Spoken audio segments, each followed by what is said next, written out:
1429 ہجری میں رسول صلی اللہ علیہ وسلم کی گستاخی کرنے والے صلیبیوں سے بدلہ لینے کے لیے خوست کے صلیبی مرکز پر مجاہدین کے حملے کی روتاز۔ تمام تعریفیں صرف اللہ کے لیے ہیں اور درود و سلام خاتم النبیین صلی اللہ علیہ وسلم پر ہیں۔ خوست کا ہوائی اڈہ افغانستان میں صلیبی افواج کا ایک اہم عسکری اڈہ ہے،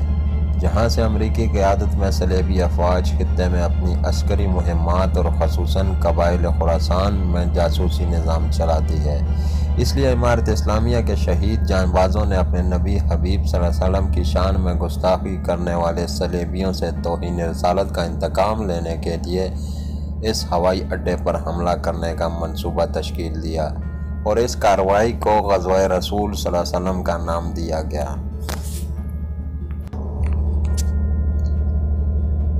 کارروائی کے لیے منصوبہ بندی کا آغاز کر لیا گیا۔ اس کے لیے ایک مجلس کا اجلاس ہوا جس میں امریکی کیمپ جو کہ خوست کے ہوائی اڈے پر بنایا گیا ہے، کارروائی کرنے کے امکانات اور اس کی ابتدائی منصوبہ بندی کی گئی۔ کارروائی میں امریکی اڈے پر 8 استشہادی بھائیوں کی مدد سے حملہ طے کرنا پایا۔ ان میں 2 بارود سے بڑی گاڑیوں سے حملہ کریں گے، جن میں سے ایک گاڑی کی چھت پر 4 PM میزائل نصب ہوگی، اسے کاکا الترکی چلائیں گے، جبکہ دوسری گاڑی پہلی گاڑی کے دھماکے کے بعد دھماکے کی مقام کی طرف جائے گی تاکہ بچ جانے والے امریکی اور مرتد فوجیوں کا صفایا کر سکے۔ اس گاڑی کو مکمل طور پر بارود سے بھرا جائے گا اور اسے ابو عبیدہ المکی چلائیں گے۔ باقی 6 استشہادی اپنی فدائی بیلٹوں اور ہتھیاروں کے ساتھ قبل از فجر دشمن سے آنکھ بچا کر کیمپ میں داخل ہوں گے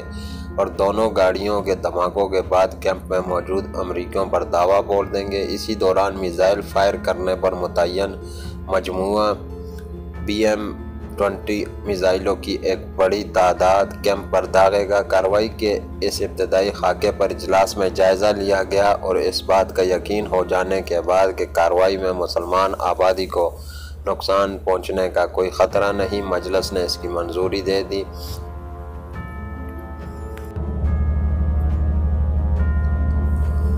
مطلوب ہدف کی عسکری اہمیت اور اس کی کامیابی کی صورت میں صلیبی صہیونی افواج پر ایک کاری ضرب لگنے کے امکان کی وجہ سے تنظیم القاعدہ کے عسکری شعبے قاعدۃ الجہاد نے یہ فیصلہ کیا کہ کارروائی کی نگرانی خراسان میں القاعدہ کے عسکری مسئول شیخ خالد حبیب، جو بعد میں شہادت کے رتبے پر فائز ہوئے، خود کریں گے۔ مجلس میں طے پایا کہ کارروائی کو جلد از جلد عمل میں لایا جائے گا۔ ابتدا میں اس کارروائی کی منصوبہ بندی ابو ناصر القحطانی نے کی تھی۔ انہوں نے ہوائی اڈے کے بارے میں ابتدائی تفصیلات جمع کر رکھی تھی، مگر عین اس وقت جب کہ وہ ریکی مکمل کر کے حملہ کرنے کی تیاری کر رہے تھے، تقدیر اور ان کے کارروائی کے درمیان حائل ہو گئی اور وہ خوست سے گرفتار ہو گئے۔ عسکری شعبے کے پاس ابو ناصر کے منصوبے کے بارے میں کافی تفصیلات تو تھی، لیکن قیادت نے اس اندیشے کی وجہ سے کہ کہیں دشمن کو ابو ناصر کی گرفتاری کی وجہ سے کارروائی کا علم نہ ہو گیا ہو، اسے کسی اور وقت کے لیے مؤخر کر دیا۔ اس تاخیر کی وجہ سے کارروائی کی دوبارہ سے منصوبہ بندی کی ضرورت محسوس ہوئی، جس میں اہم کردار ابو الولید الجزائری نے ادا کیا، جو کہ ابو ناصر کے ساتھ بھی منصوبہ بندی میں شریک رہے تھے۔ اس طرح دوبارہ ریکی اور منصوبہ بندی میں ابو سلمہ النجدی کے اصرار اور شوق نے بھی کردار ادا کیا۔ انہوں نے طویل مدت تک دشمن کے کیمپ کی نگرانی کی، اس میں داخلے کے خفیہ راستے تلاش کرتے رہے اور ساتھ ساتھ فلم بندی بھی کرتے رہے، جبکہ آخر میں میدانی قائدین میں سے ایک نے ریکی میں حصہ لیا اور اس طرح ایک نیا ترصد یعنی ریکی اور ہوائی اڈے کے بارے میں ایک مفصل رپورٹ پیش ہوئی، جس کے بعد کارروائی کی دوبارہ منصوبہ بندی کا فیصلہ کیا گیا۔ اس زمانے میں میڈیا پر یہ خبریں نکلی کہ امریکہ اور نیٹو اتحاد وزیرستان پر حملہ کرنے کی تیاری کر رہے ہیں۔ عسکری قیادت نے جب ان خبروں کا جائزہ لیا تو اس بات کا فیصلہ کیا گیا کہ امریکیوں پر ایک ایسی کاری ضرب لگائی جائے جو ان کے عزائم کو توڑ دے اور انہیں اپنے اس ارادے پر عمل درآمد سے روک دے۔ دوسری طرف یہ بات بھی واضح تھی کہ اگر صلیبی افواج وزیرستان میں داخل ہوں تو اس صورت میں ان کا مرکزی بیس کیمپ خوست کا ہوائی اڈہ ہی ہوگا۔ نیز افغانستان میں امریکی کیمپ انگلیوں پر گنے جا سکتے ہیں اور خوست کا ہوائی اڈہ ان میں سے ایک ہے۔ یہ بات بھی اہم ہے کہ دشمن کے طیاروں کو نشانہ بنانے کے لیے بہترین وقت ان کی ہوائی اڈے پر ساکن حالت ہوتی ہے۔ القاعدہ کی عسکری قیادت کا اجلاس منعقد کیا گیا جس میں عسکری شعبے کے تمام ارکان کے علاوہ اہم کارروائیوں کے ذمہ دار اور استشہادی کارروائیوں کے ذمہ دار نے بھی شرکت کی۔ شیخ خالد حبیب نے ابو الناصر القحطانی کا منصوبہ پیش کیا، جبکہ ابو الولید الجزائری اور ابو سلمہ نجدی اور ایک عسکری قائد نے اپنے اپنے منصوبے اور اپنی ریکی کی تصاویر پیش کر کے اپنے منصوبے پیش کیے۔ اس اجلاس کے اختتام پر 10 دن بعد دوبارہ جمع ہونا طے پایا اور 4 منصوبے جو پیش کیے گئے تھے ان پر نقشوں کی مدد سے تفصیلی ترصد کا مطالبہ کیا گیا۔ کارروائی کے منصوبے: نمبر 1، ابو ناصر کا منصوبہ: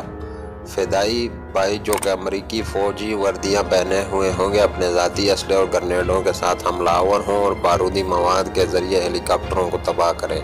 ابو الولید کا منصوبہ یہ تھا کہ بارود سے بھری گاڑی کیمپ کے صدر دروازے پر ماری جائے، ساتھ ہی فدائی جان بازوں کو کلاشنکوف اور گرنیڈوں سے لیس کر کے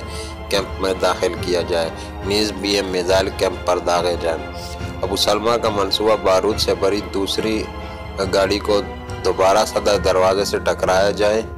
BM اور 0 میزائلوں کی کیمپ پر بوچھاڑ کی جائے اور چند فدائی بھائیوں کو مسلح کر کے مختلف راستوں سے کیمپ میں داخل کیا جائے۔ مخصوص عملیات کے شعبے کے عسکری قائد کا منصوبہ: مزید تفصیلی ترصد کرنا، یعنی فدائیوں کی خوست شہر میں مکمل حفاظت، کارروائی کی مسلسل نگرانی اور قریب سے ایئرپورٹ پر میزائل فائر کرنے پر مشتمل تھا۔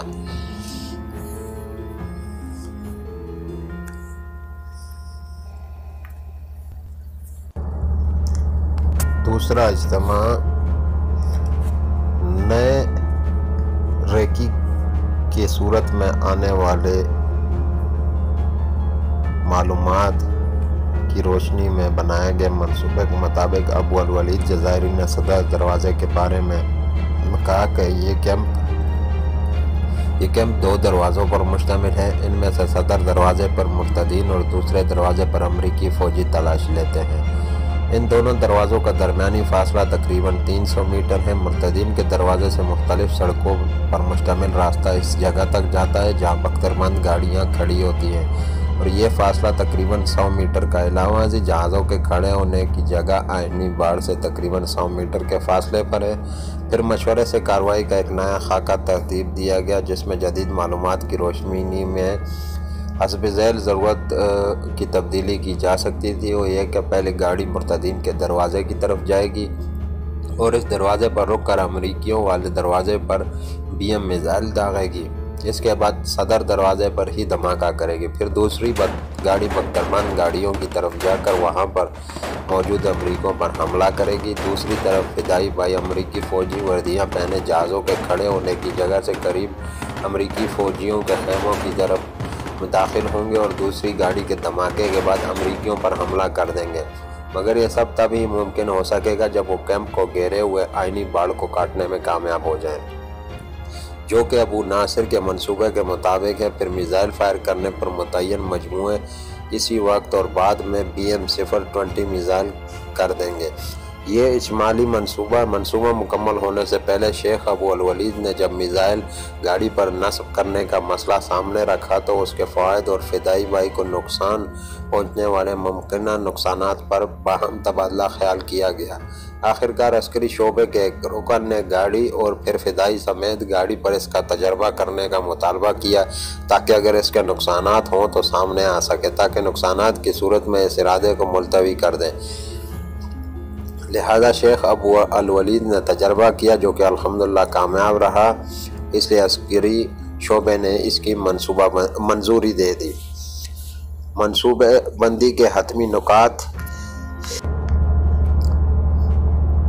2 استشہادی گاڑیوں کو کیمپ کے صدر دروازے اور اس مقام پر جہاں امریکی فوجی اور بخترمار گاڑیاں کثرت سے ہوں پر مارنے کے لیے مختص کیا جائے۔ 6 استشہادی کو ہیلی کاپٹروں کے قریب والے علاقے سے داخل کیا جائے۔ BM میزائلوں کو قریب سے پیراداروں کے برجوں پر مارا جائے، جبکہ دور سے 0-20 میزائل کیمپ کے اہم مقامات مثلاً جہازوں کے سٹینڈ وغیرہ پر مارے جائیں۔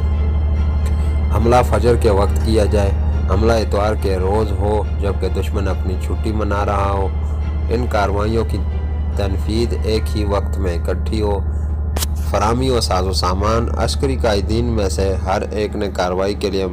مقدور بر وسائل فراہم کیے۔ ابو سلمہ النجدی نے اپنے مجموعی میں سے 5 فدائی پیش کیے، جبکہ ان کی کارروائی کی مناسبت سے تربیت بھی اپنے ذمہ لی۔ اس کے ساتھ ایک بارودی گاڑی، کچھ 0 میزائل اور 20 سے 30 کے درمیان BM میزائل فراہم کیے۔ شیخ ابو الولید نے 3 فدائی اور ایک بارودی گاڑی نیز اس پر نصب کرنے کے لیے BM 4 میزائل جو کہ صدر دروازے پر داغے جانے تھے پیش کیے۔ علاوہ ازیں امریکی فوجی وردیاں، 2 بارودی جیکٹیں اور 8 BM بھی اپنے ذمہ لیے۔ خصوصی عملیات کے مسئول نے 2 بارودی جیکٹیں تیار کرنے کا ذمہ لیا۔ اس طرح کارروائی کی مرحلہ وار تنفیذ، برجوں پر BM مارنے اور فدائیوں کو کیمپ کے اندر داخل کرنے کا اہم ذمہ قبول کیا۔ نیز تمام اہم امور چاروں قائدین کے سپرد کر دیے گئے اور ان سب پر نگران خراسان میں القاعدہ کے مسئول عسکری شیخ خالد الحبیب۔ ترک زبان میں شائع ہونے والے عالمی جریدے نیوز ویک سے ایک اہم انٹرویو میں CIA کے خفیہ مرکز خوست پر خودکش حملہ کرنے والے اردنی ڈاکٹر ہمام خلیل ابو بلال البلاوی کی بیوہ دفن بیراق نے کہا ہے کہ اس کے شوہر نے خوست میں جو کچھ کیا بالکل درست کیا اور اس کو اپنے شوہر کے اس کارنامے پر فخر ہے۔ اس کا شوہر اردنی انٹیلیجنس یا CIA کا ڈبل ایجنٹ نہیں تھا۔ وہ امریکہ سے نفرت کرتا تھا اور امریکی افواج اور ڈرون طیاروں کے حملوں سے عام مسلمانوں کی جانوں کے ضیاع پر انتہائی ناراض تھا، جبکہ اس کی امریکہ دشمنی تشت ازبام تھی اور اگر اس بارے میں CIA کی جانب سے کوئی احتیاطی تدابیر اختیار نہیں کی گئی تو یہ اس کی نااہلی ہے۔ ہمام خلیل ابو بلال بلاوی بھی امریکہ دشمن تھا اور میں بھی امریکہ دشمن ہوں۔ واضح رہے کہ عرب جرائد الوطن، القبس اور الغد کا کہنا ہے کہ اردنی ڈاکٹر ہمام خلیل ابو بلال البلاوی المعروف ابو دجانہ الخراسانی کی بیوہ کے انکشافات کے فوری بعد امریکی CIA سے تعلق رکھنے والی ایک 5 رکنی تحقیقاتی ٹیم استنبول پہنچ گئی تاکہ نہ صرف ڈاکٹر ہمام کی بیوہ سے پوچھ گچھ کرے بلکہ اس کے مبینہ نیٹ ورک سے متعلق بھی معلومات حاصل کر سکے تاکہ مستقبل میں CIA کے ایسے نقصان عظیم سے محفوظ رکھا جا سکے۔ امریکی ٹیم کے حوالے سے مزید پتہ چلا ہے کہ اس کو ترک انٹیلیجنس اور انقرہ میں موجود امریکی سفارت خانے کے سیکیورٹی اور انٹیلیجنس افسران کی معاونت حاصل ہے اور اس ٹیم کے اراکین ترک زبان بولنے، سمجھنے اور لکھنے پر قادر ہے۔ ادھر تیسری جانب معروف امریکی تھنک ٹینک بروکنگ انسٹیٹیوٹ سے منسلک CIA کے لیے کام کرنے والے سابق تجزیہ نگار کینتھ پولاک نے تسلیم کیا ہے کہ جس طرح اردنی ڈاکٹر ہمام خلیل ابو بلال البلاوی نے CIA کو چکمہ دے کر اس کے دانت توڑے ہیں، اس سے القاعدہ کی کاؤنٹر انٹیلیجنس صلاحیت کا اعتراف کیا جا سکتا ہے۔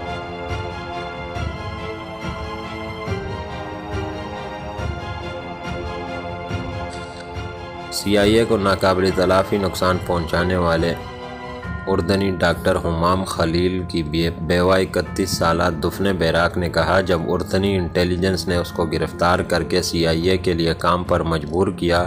تو ڈاکٹر ہمام خلیل البلاوی نے اس موقع کو غنیمت جانا اور CIA سے بدلہ لینے کے لیے تیار ہو گیا۔ CIA کو ناقابل تلافی نقصان پہنچانے والے اردنی ڈاکٹر ہمام خلیل کی بیوہ 31 سالہ دفن بیراق کا کہنا تھا کہ اس کا شوہر اپنے نظریات کے حوالے سے کسی سے ڈکا چھپا نہیں تھا اور اس پر اس حوالے سے کوئی الزام نہیں لگا سکتا کہ اس نے CIA کا ایجنٹ بننا قبول کیا تھا۔ ڈاکٹر حمام خلیل کی 31 سالہ بیوہ دفن بیراق نے واضح طور پر کہا کہ CIA اس سے دورہ کام لینا چاہتی تھی، لیکن اس نے اپنے تئیں CIA کو تاریخی سبق